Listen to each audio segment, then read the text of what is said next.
കാണുന്നുണ്ടല്ലോ അങ്ങ് അകലെ ഒരു ചെറിയ ഒരു ചെങ്കാറില്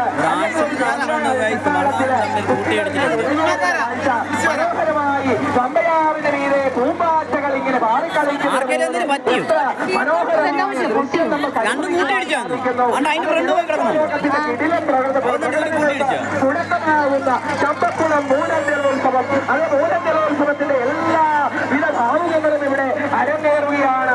ഇരു കരകളിലുമുള്ളവർ തുള്ളിച്ചാടുകയാണ്. വഞ്ചിപ്പാട്ടിന്റെ ഈരടികളിൽ നവോന്നതയുടെ താളത്തിൽ തുള്ളിച്ചാടുന്ന മനോഹരമായ ദൃശ്യം ശേഷം ജയപ്രകാശ് കിടക്കറയിലേക്ക് കൈമാറുകയാണ്. Thank you sir. ജോലി എതിരേറ്റ് അങ്ങനെ ചരിത്ര പ്രസിദ്ധമായ